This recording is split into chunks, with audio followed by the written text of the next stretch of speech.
Olá, amados, paz e bem, eu sou Melquisedeque e estou aqui para os comentários da lição desta semana.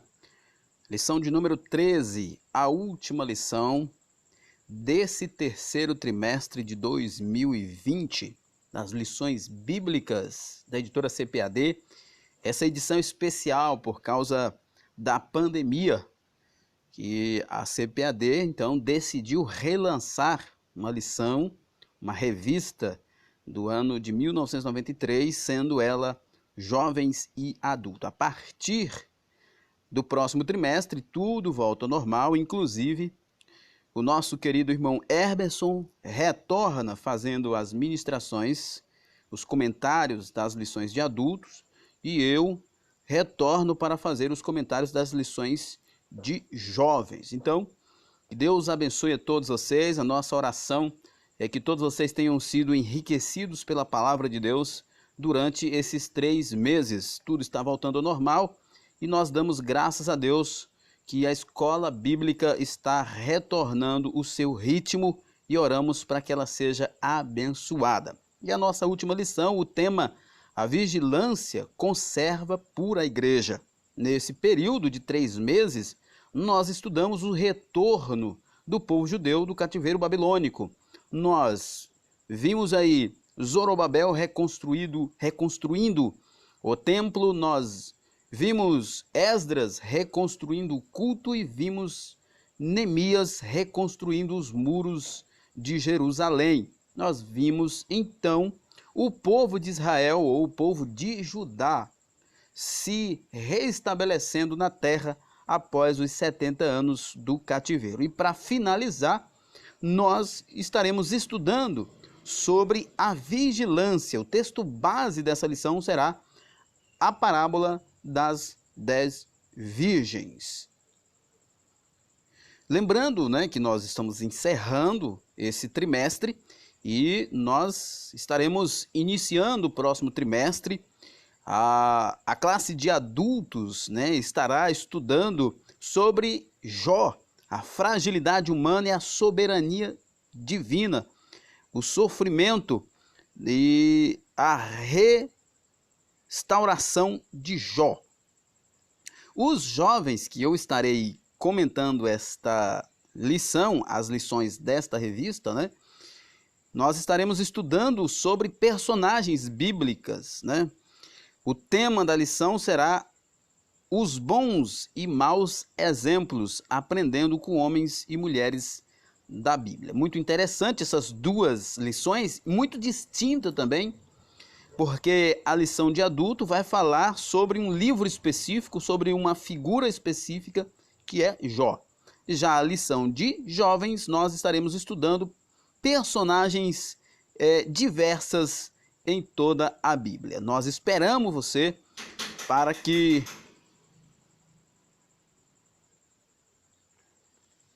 e o ebedemfoco.com também vai continuar produzindo um conteúdo próprio.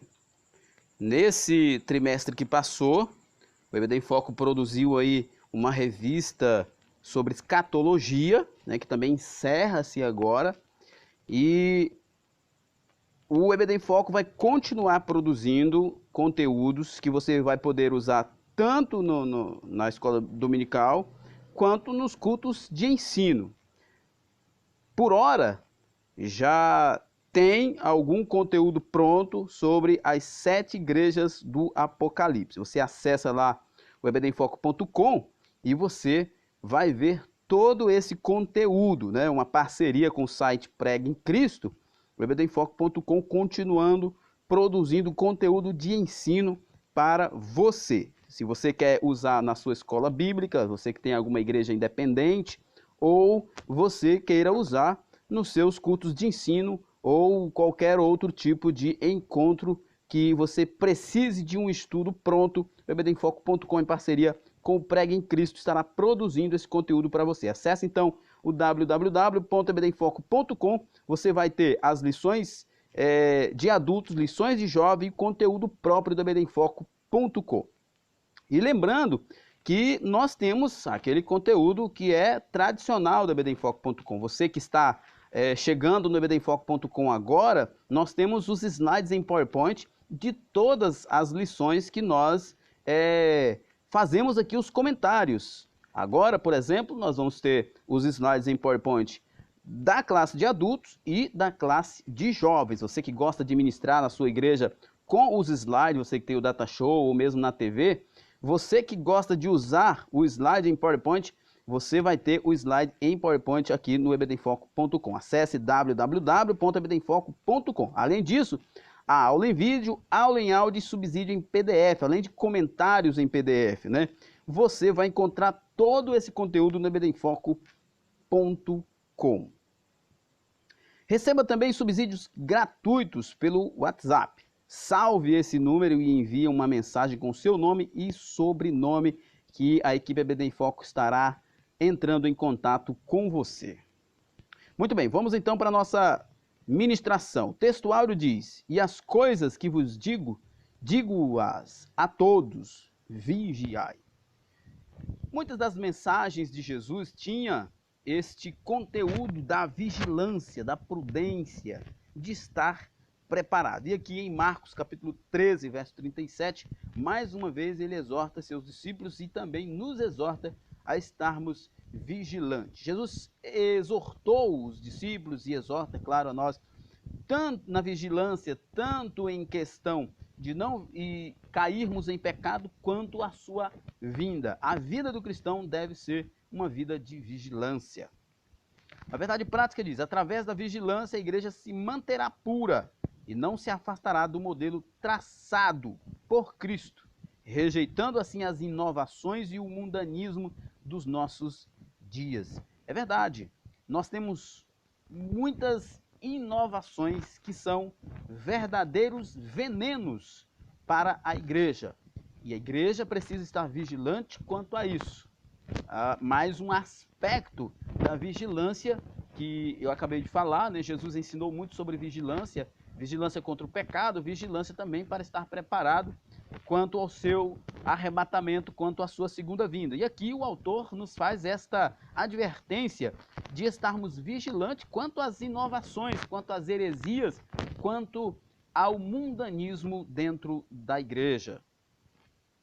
A leitura bíblica em classe é uma leitura clássica. Mateus 25, de 1 a 13, a popular, né, a conhecida popularmente como parábola das 10 virgens. Nós não vamos nos deter no texto aqui por uma questão de tempo, mas acredito, é claro, que você com certeza já tem feito esse estudo. Eu recomendo, inclusive, um livro editado, né, e publicado pela CPAD, do Snodgrass, interpretando todas as parábolas da Bíblia. Ele tem umas explicações muito interessantes. E também o ebdenfoco.com tem muito conteúdo sobre parábolas, inclusive sobre a parábola das 10 virgens. Você acessa lá e procura. Nós vamos deixar aqui também na descrição o link para você acessar, que você vai ter um conteúdo a mais para ajudar você a entender todo esse conteúdo. A nossa revista ela tem aqui alguns objetivos. O objetivo geral é sinalizar a necessidade de o aluno cultivar uma vida de oração e de vigilância, né? Uma vida de vigilância pressupõe, em primeiro lugar, que seja uma vida de oração e de meditação na palavra de Deus. Os objetivos específicos, no primeiro tópico, é apontar o sentido da expressão à meia-noite, né, que é presente aí no texto de Mateus 25, revelar que meia-noite é o início de um novo dia. Dentro do contexto nós vamos ver isso. Terceiro, expor que a meia-noite é a hora das trevas. Quarto, destacar que a meia-noite marca a vinda do noivo. E quinto, ressaltar o clamor da meia-noite como um brado de alerta. A nossa introdução. Chegamos à última lição desse trimestre. Mais uma vez o Espírito Santo quer nos despertar dizendo que o tempo se abrevia. Meditemos hoje na parábola de Jesus escrita em Mateus 25, de 1 a 11, onde encontramos 10 virgens que ouviram o clamor da meia-noite. Então, como nós já dissemos, nós estaremos estudando sobre esse texto das 10 virgens, Mateus capítulo 25. Mas apenas 5 delas estavam preparadas para ele, né? Nós vamos aprender com esta parábola algumas lições importantes, que aliás é muito importante a gente destacar que a gente precisa estudar sobre as parábolas. Aliás, O irmão Herberson tem um curso interessantíssimo, um material interessantíssimo no ebadenfoco.com, que fala sobre a interpretação de parábolas. Nós vamos disponibilizar na medida do possível para que vocês aprendam sobre como interpretar a parábola. Qual é o problema? É porque a maioria das pessoas encontram significado em cada aspecto da parábola e isso não é verdade. Por exemplo, esta parábola nós temos algumas dificuldades. Por exemplo, nós temos aqui um noivo e 10 virgens, mas nós não temos uma noiva. Isso é bastante intrigante, né? Nós temos aqui uma história que fala sobre prudência, prontidão e alguns diz, claro, sobre juízo. É claro, e a gente não pode perder de vista, né, sobre o aspecto escatológico, claro, desta parábola. Então, ela tem alguns aspectos importantes e outros que são perigosos você ficar encontrando algumas interpretações para eles. É por isso que é importante estudar sobre as parábolas. Deus nos abra os corações para compreendermos a sua palavra, pois temos a necessidade de estar devidamente preparados. Amém? Nosso primeiro tópico, meia-noite, o dia que já passou. Então, essa expressão aqui no texto da lição nos chama a atenção. À meia-noite, exatamente às 24 horas, o dia terminou definitivamente. Tudo o que nele aconteceu pertence ao passado, ao dia de ontem. Este é o sentido da expressão à meia-noite. Ela nos fala de um dia, de um período de tempo que terminou. Ou seja, de um tempo que não volta mais. Esta ideia nos fala de oportunidade. Quando nós falamos de última hora, a meia-noite é a última hora do dia, é quando o dia termina. E então, nesse sentido, é quando não se há mais oportunidade. Nós não devemos deixar as nossas decisões para a última hora, num período em que o tempo tenha terminado e não tenha mais oportunidades. Do ponto de vista bíblico, o período de tempo, o dia que está para terminar, é a dispensação da igreja. E no momento em que Jesus arrebatar a sua igreja fiel, este período haverá terminado definitivamente. Nós vemos aqui nesse slide uma sequência das dispensações. A Assembleia de Deus é uma igreja dispensacionalista que acredita no tempo dividido em dispensações, né? A dispensação da inocência, da consciência, do governo humano, do período patriarcal, da lei e a dispensação da graça, a dispensação do Espírito ou a dispensação da igreja. O próximo, ou a próxima dispensação será do reino, né? O reino de Jesus, o reino milenial. Então nós estamos vivendo o último dia da existência humana nessa terra, nessa perspectiva. De fato, é um tempo em que nós precisamos estar extremamente alerta, vivendo prudentemente, porque o tempo já se esgota. Vivemos, portanto, os últimos momentos da igreja aqui na terra. Eu creio nisso, e a Bíblia nos fala sobre isso. Ainda que Jesus, o apóstolo Pedro diz que para Deus um dia é como 1000 anos e 1000 anos como um dia, ou seja, para ele o tempo não está, ele não está, melhor dizendo, condicionado ao tempo, ele está acima do tempo, mas nós vemos que o que acontece nos dias de hoje, o que a Bíblia nos relata, nós estamos sim vivendo, eu diria, como é o que a lição está nos direcionando, são os últimos momentos, os últimos minutos da última hora, os últimos segundos dessa última hora. A Bíblia diz que somos o sustentáculo da verdade, que grande é a nossa responsabilidade, né? Paulo disse isso a Timóteo, em 1 Timóteo capítulo 3 e 5, e 15, melhor dizendo, nos informando que a igreja tem essa responsabilidade, que a igreja é a coluna, né, que sustenta ou que levanta, que balança a bandeira da verdade. Ela tem a verdade em si, porque ela é o corpo de Cristo. Por isso Jesus mandou que trabalhemos enquanto é dia, pois a noite há de vir, e então não será possível fazer mais nada. Essa é a ideia que o autor está direcionando aqui, fazendo as aplicações deste texto. Que quando nós falamos aqui meia-noite, nós estamos falando nessa primeira perspectiva do final dos tempos, de um momento em que já se acaba. Que quando esse momento de fato chegar, este último segundo chegar, não haverá mais tempo para decisões, não haverá mais tempo para voltar atrás e tentar consertar o erro.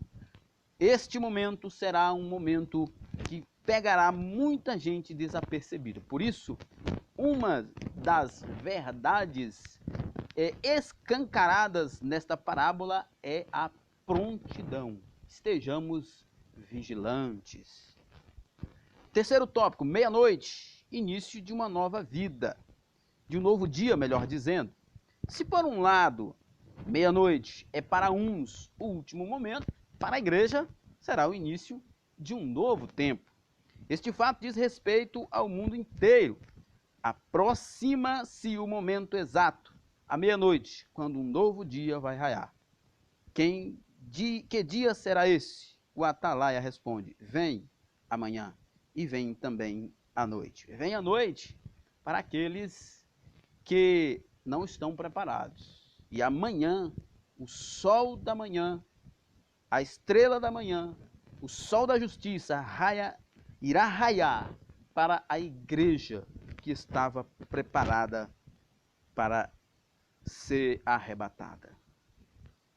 Amanhã começará um novo dia, o dia da eternidade, cujo início se dará quando Jesus chamar para si aqueles que lavaram, melhor dizendo, suas vestiduras em seu precioso sangue.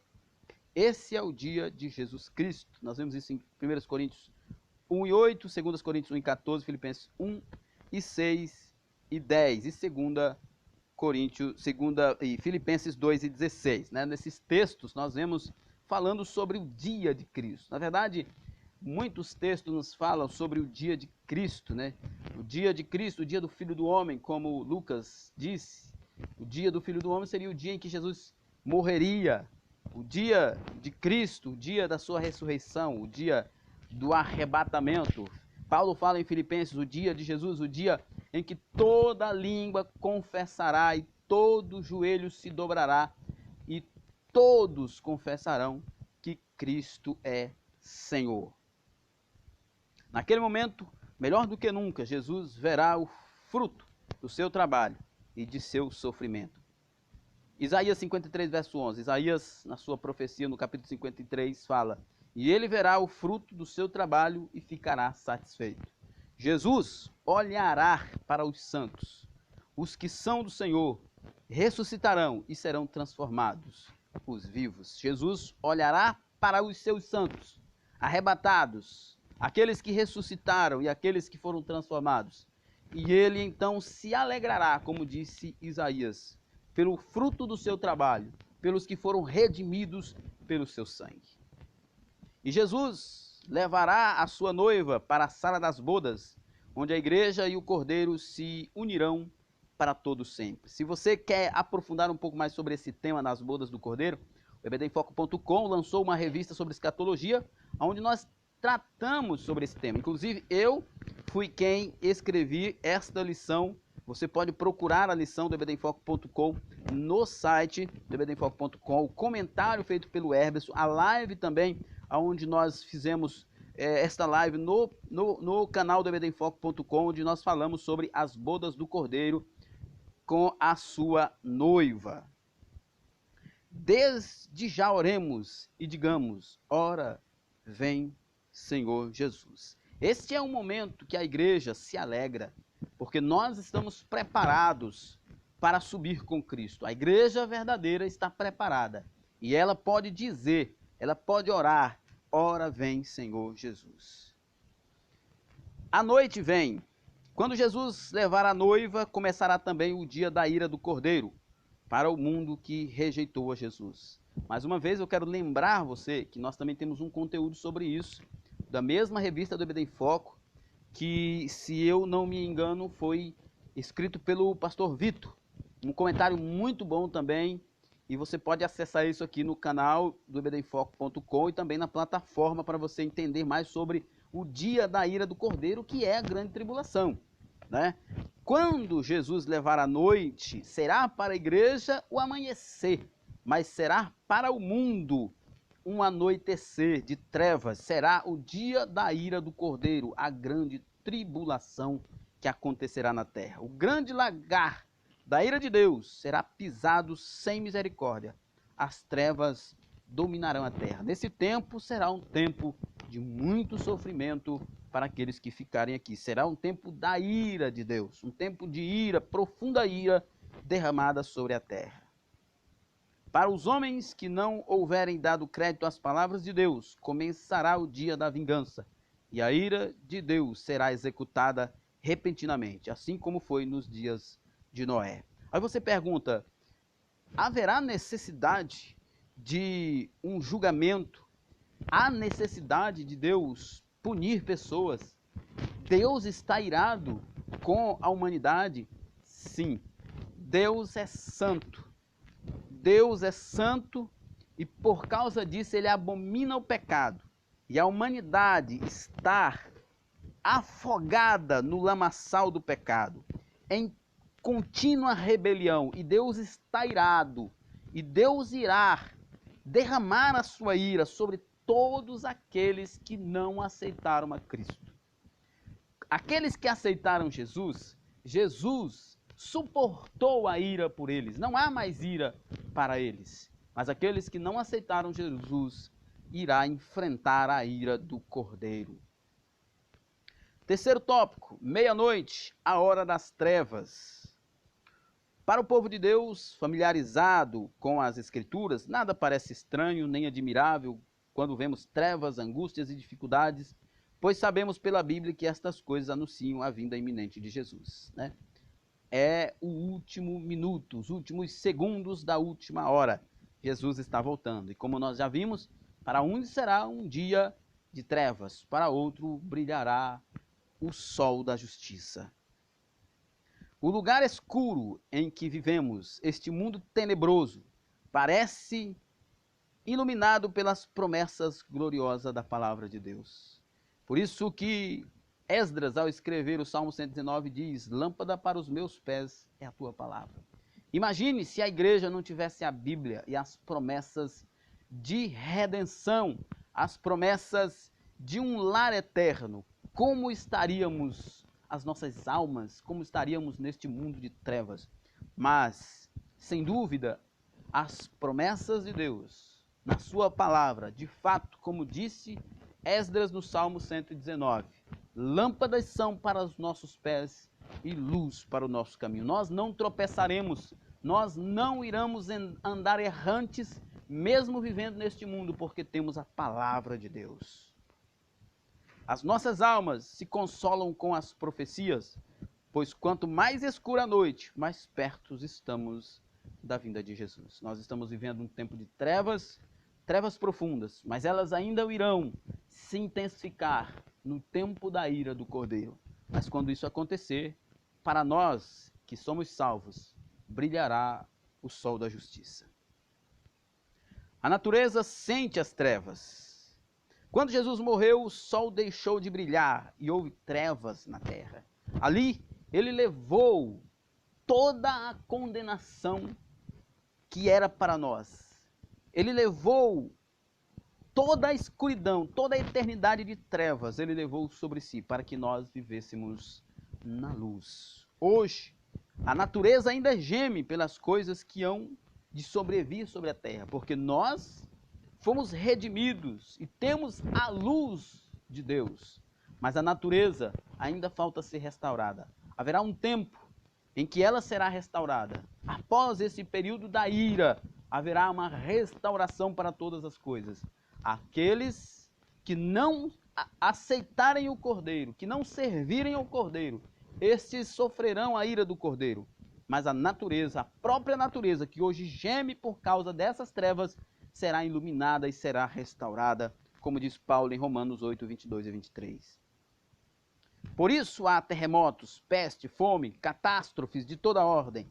A Bíblia já previu tudo isso. estar decretado que esse tempo chegará.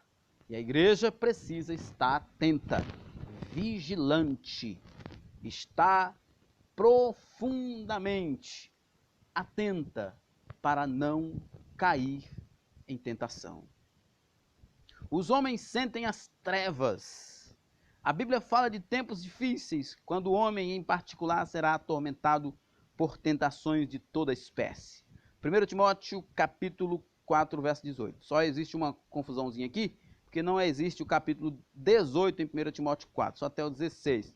Mas o início do capítulo fala sobre esse tempo difícil, assim como 2 Timóteo 3, de 1 a 4, que fala.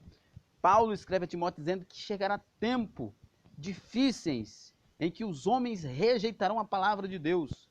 Eles buscarão mestres para si mesmos, terão comichões nos ouvidos e resistirão, odiarão a palavra de Deus. As perseguições à igreja, o ódio aos crentes e a corrupção moral provam que já anoiteceu há muito tempo. Estamos sim vivendo os últimos minutos da última hora. Próximo está chegando a meia-noite. A meia-noite trará para muitos trevas profundas, mas para nós que fomos salvos, trará a luz da eternidade. As nações estão em trevas. Há guerras e rumores de guerras. O perigo de guerras nucleares, biológicas e químicas constitui uma sombra ameaçadora que paira sobre todo mundo. Essa semana eu li no jornal que enviaram uma carta com veneno para matar o presidente dos Estados Unidos. O antrax já foi usado e outros tipos de correspondências venenosas, vírus, como nós estamos vendo no tempo da pandemia, e tantas outras coisas, estão ameaçando toda a Terra. Isto é, sem dúvida, uma prova de que nós estamos na última hora. O mundo já se preparou para a maior catástrofe de todos os tempos, que é a grande tribulação, que é a ira do Cordeiro. E não há lugar para recuo. As trevas da meia-noite já chegaram. E quando elas concretizarem, que será no momento que Jesus arrebatar a sua igreja, difícil será para quem estar aqui. É tempo de nós estarmos agora preparados. É tempo de nós estarmos agora vigilantes para que nós não venhamos cair, não venhamos ser pegos de surpresa. Nós precisamos urgentemente nos reavaliarmos cada dia, cada momento, para que nós não sejamos pegos de surpresa. Prudência, prudência, vigilância é a palavra desse momento. Quarto tópico, meia-noite, a vinda do noivo. Durante milênios, os salvos cantaram e falaram da segunda vinda de Jesus. São os louvores mais belos. O nosso inário cristão, a nossa harpa cristã, tem os mais belos hinos sobre a vinda de Jesus. Muitos crentes que esperavam aquele dia dormiram no Senhor guardando a fé. Mas esse dia chegará. E como diz o apóstolo Paulo, nós não precederemos esses que dormiram no Senhor.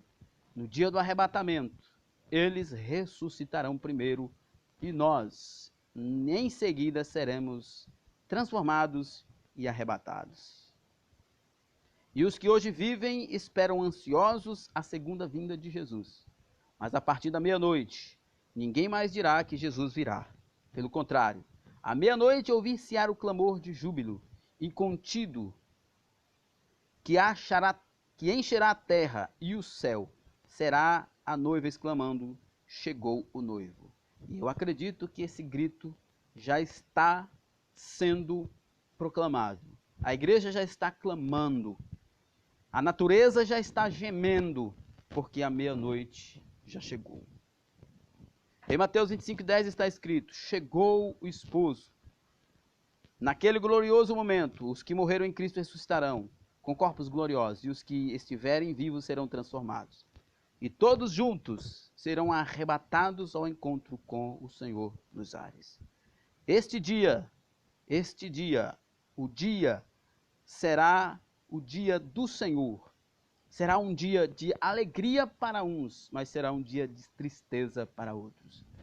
Esta meia-noite será o momento de tristeza para uns, como foi para aquelas virgens loucas, mas será um momento de alegria para aqueles que, como as virgens prudentes, estiveram preparados, estiveram prudentes, né?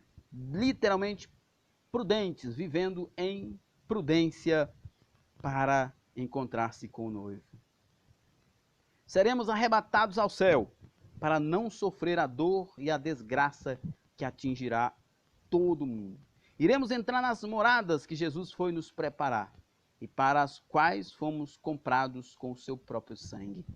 A Bíblia diz que o inferno foi criado para Satanás e seus anjos, mas o céu Deus dará para os seus.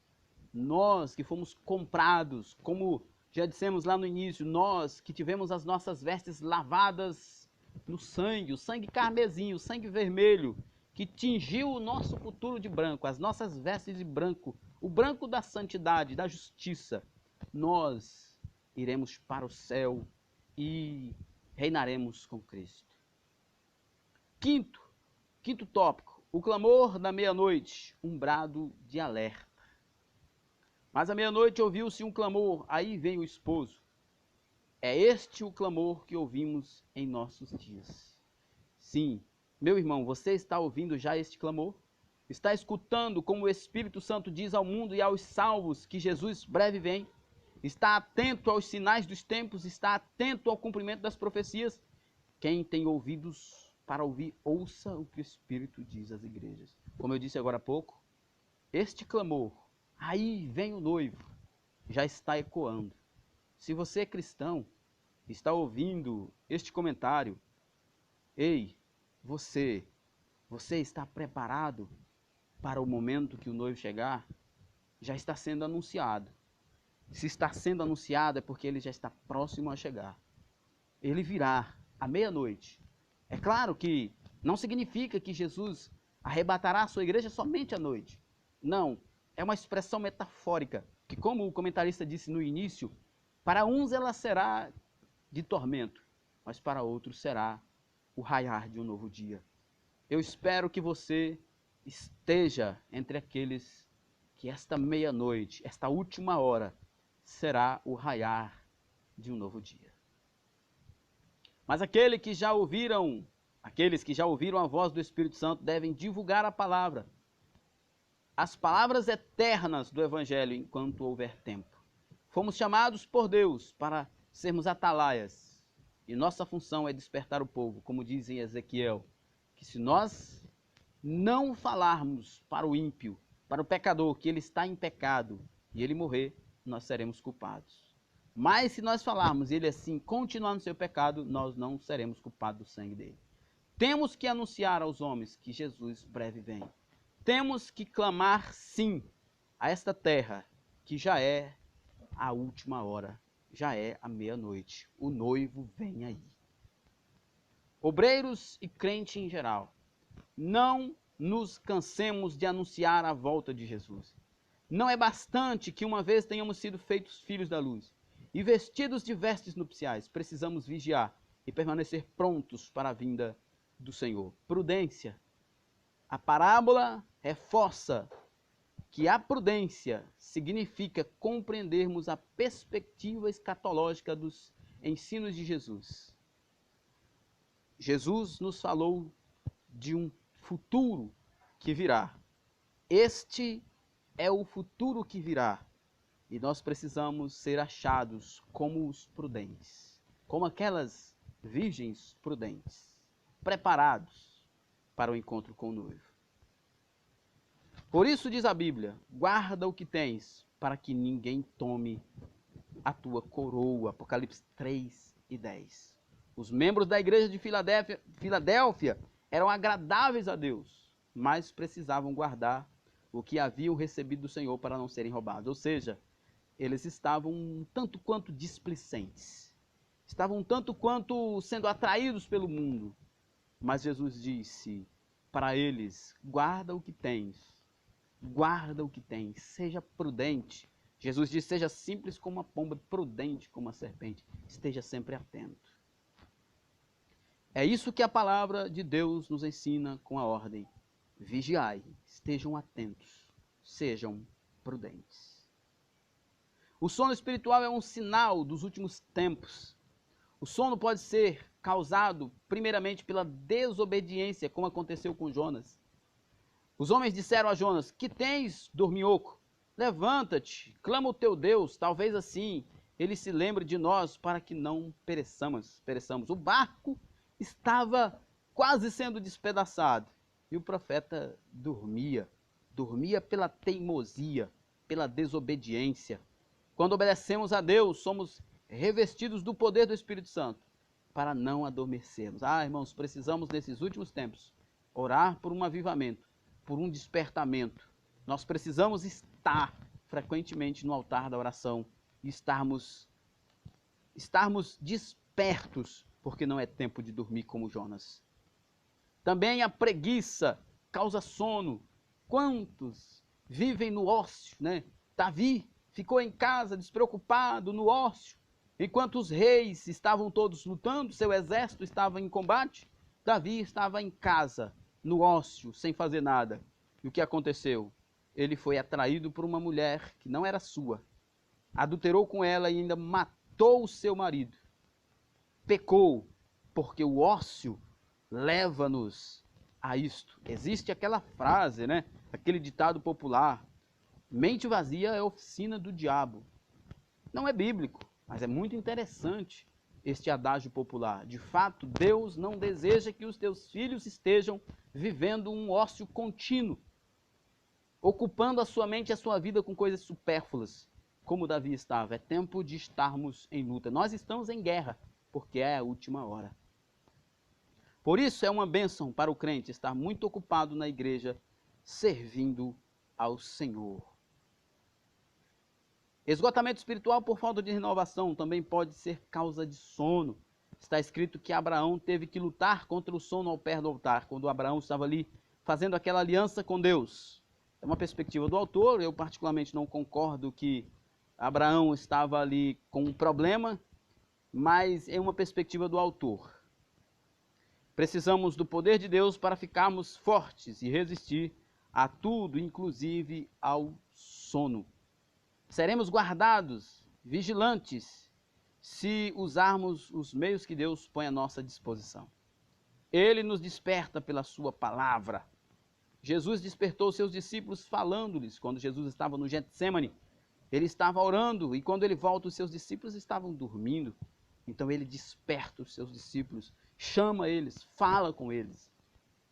Como é preciosa a palavra de Deus. Quem a estuda com atenção encontra sempre incentivo e despertamento. Aleluia! O Espírito Santo nos conserva vigilantes e acordados. Ele é como o óleo da lâmpada. O Espírito Santo nos aqueça, nos dê corações fervorosos, incendiados, para que nós mantenhamos-nos firmes, fazendo a vontade do Senhor. Vive, pois, uma vida onde há inteira liberdade para o Espírito de Deus operar, e isto o conservará preparado para encontrar com o Senhor. É tempo de vivermos uma vida de santidade, uma vida continuamente de arrependimento, sempre nos arrependendo dos nossos pecados. Nós, às vezes, nos acostumamos com os nossos pecados, mas é tempo de nos arrependermos, é tempo de estarmos governados pelo Espírito Santo de Deus. A oração é outro fator de importância para o qual Jesus chama a nossa atenção, disse ele. Vigiai e orai para que não entrais em tentação. E acrescentou, o Espírito está pronto, mas a carne é fraca. Significa que se os discípulos orassem, o Espírito prevaleceria sobre a carne. Nós sabemos, Paulo nos fala isso em Romanos, Paulo nos fala isso em Gálatas, que há uma luta constante. O pastor John Pipe diz isso, que a vida do cristão, ela é uma vida de muito combate, de muita luta. Nós não podemos achar que a vida do cristão é uma vida sem luta. Nós estamos lutando contra as trevas. Nós estamos lutando contra os nossos desejos carnais, contra o diabo, contra o mundo. É uma luta constante. Precisamos estar firmados na palavra e sempre em oração para sermos vitoriosos por Cristo. Porque a oração é um recurso tão importante para nos manter vigilantes. Sim, porque pela oração vivemos em comunhão com Deus. Então ficamos fortes e felizes. Sim, porque pela oração vivemos em comunhão com Deus. Somente orando. Ninguém terá comunhão com Deus sem orar. À medida que você se relaciona através da oração, mais próximo de Deus você fica. O rosto de Moisés resplandecia quando tinha estado com Deus no monte. Semelhante também Estevão, porque eram homens que tinham intimidades com Deus. Homens que viviam, andavam na presença de Deus. A oração é uma arma eficaz contra Satanás. Quando combatemos e prevalecemos contra o inimigo, permanecemos vigilantes. Tiago diz, submetam, pois, a Deus, depois vocês resistem o diabo e ele fugirá de vós. Esse submeter a Deus de Tiago aí é, sem dúvida, viver uma vida de oração, pelo menos em certo sentido. A oração é, finalmente, o meio pelo qual recebemos a bênção de Deus. Certo escritor diz, a oração não muda o coração de Deus, como muitos dizem por aí, mas ela é o meio pelo qual Deus escolheu que nós sejamos abençoados. Por isso precisamos orar. A oração nos enche de sua graça e nos faz prontos para o grande culto nas nuvens no dia do arrebatamento. Que Deus nos guarde a todos vigilantes, a fim de podermos ver um dia a glória de Deus. Estejamos atentos à nossa conduta, sempre buscando a santificação e purificação, para que não apareça alguma mancha em nossos vestidos. Porque qualquer que nele tem esta esperança purifica-se a si mesmo, como também ele é puro. 3:3. Ou seja, quem tem a esperança de um dia ser arrebatado não vai fazer amizade com o pecado, não vai ter uma vida normal com o pecado, vai viver em santidade, purificando-se a si mesmo.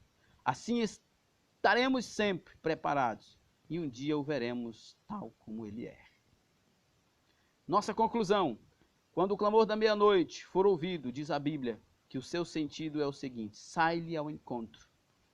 É precisamente isso que o Espírito quer dizer atualmente. Prepara-te para encontrar com o teu Deus. E nós devemos estar prontos a responder: já a sua noiva se aprontou. Lemos em Mateus 25:7 que ao ouvir o clamor da meia-noite, as virgens começaram a preparar suas lâmpadas. Meu irmão, a tua lâmpada está preparada hoje? Que Deus permita que nas nossas lâmpadas, nas nossas vidas, se cumpra a palavra de Lucas.